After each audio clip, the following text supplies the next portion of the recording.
The night was already unraveling before it truly began. The kind of quiet unraveling that happens inside a person long before the phone vibrates in their hand.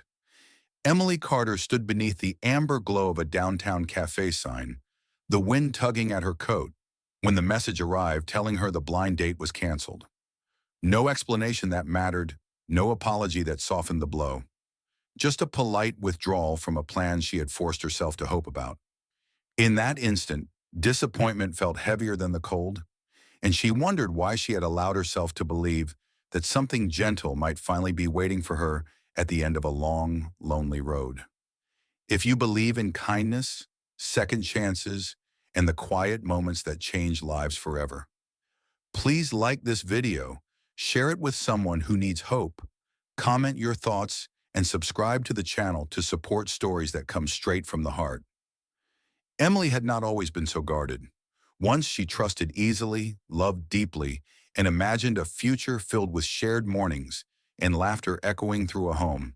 But life had taught her a different rhythm. After a broken engagement that left her questioning her worth and a string of relationships that faded without explanation, she learned to protect herself with independence and routine. Her work as a pediatric nurse consumed her days and often her nights, leaving little room for romance.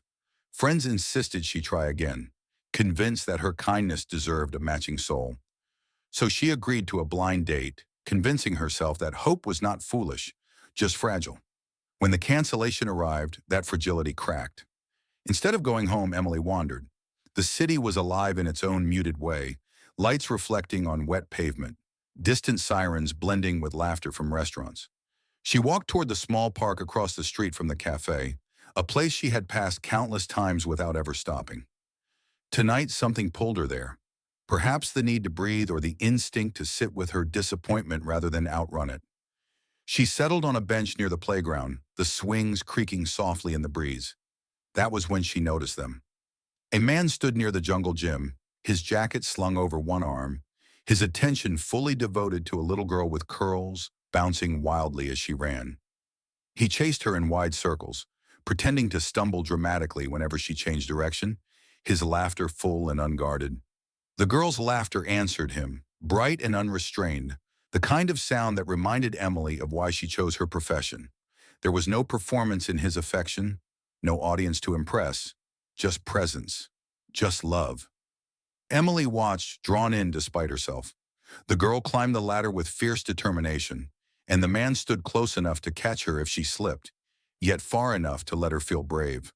When she reached the top, she threw her arms into the air as if she had conquered a mountain.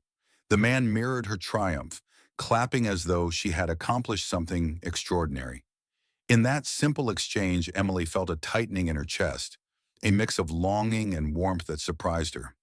She realized how rare it was to witness such undiluted care, especially in a world that so often felt rushed and distracted. The man was Michael Thompson, though Emily did not know his name yet. To the outside world, he was just another single dad, tired but trying, balancing work and parenthood with quiet determination. To his daughter Lily, he was everything. Michael's life had changed 3 years earlier, when his wife passed away unexpectedly, leaving him to navigate grief while becoming both mother and father to a child too young to understand loss. He worked long hours as a construction project manager, then rushed home to pack lunches, check homework, and read bedtime stories. The playground was their sanctuary, a place where grief loosened its grip and joy could stretch its legs. Emily sensed that history in the lines of his face and the careful way he listened to his daughter.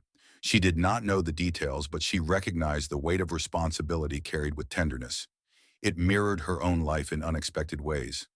As a nurse, she had held the hands of frightened children and exhausted parents, offering comfort where she could. She had seen how love persisted even in the face of heartbreak. Watching Michael and Lily felt like witnessing a promise she had almost forgotten existed. Time slipped by unnoticed. The wind grew colder, and the park lights flickered on, bathing the playground in soft white halos. Emily realized she had been sitting there far longer than she intended. She considered leaving, not wanting to intrude on a moment that felt sacred. But just as she stood, Lily ran toward the bench, her energy unstoppable. and Michael followed, apologetic and smiling, guiding her back with gentle patience. Their paths crossed in that ordinary, extraordinary way that rearranges lives.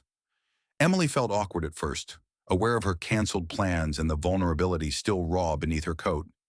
Yet there was something grounding about the scene, about the man who looked at his daughter as if she were the center of the universe.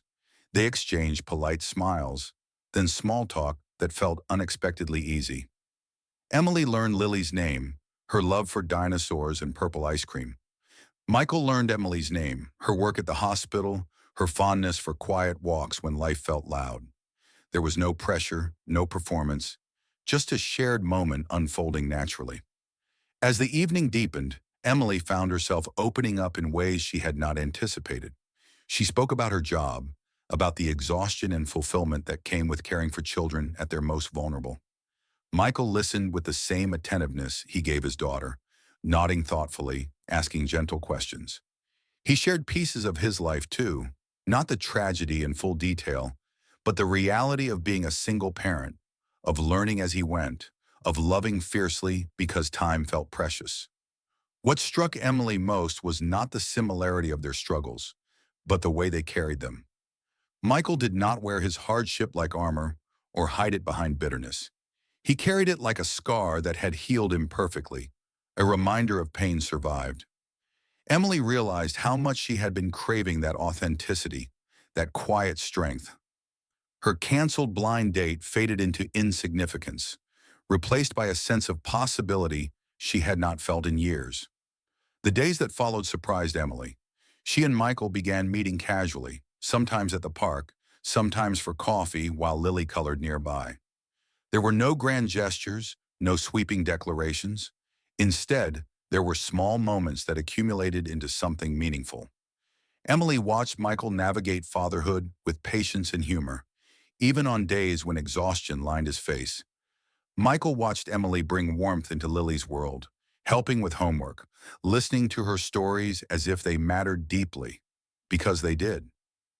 Emily struggled internally, wrestling with fear. She had promised herself she would not fall easily again.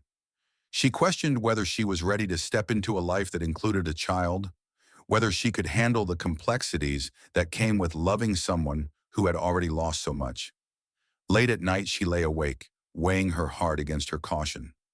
Yet every time she considered pulling away, she remembered the sound of Lily's laughter, the way Michael's eyes softened when he looked at his daughter, and the calm she felt when she was with him. Michael had his own doubts.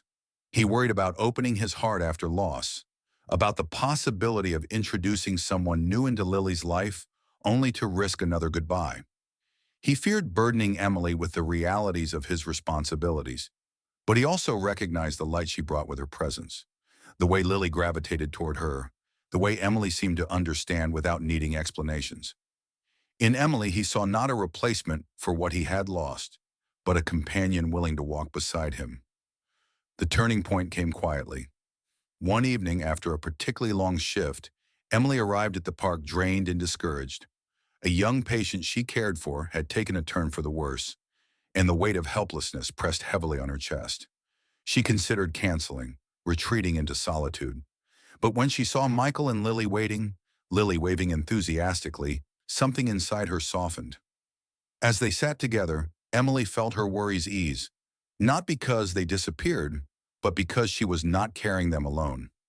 In that shared silence, she understood that healing did not mean erasing pain. It meant finding places where pain could rest.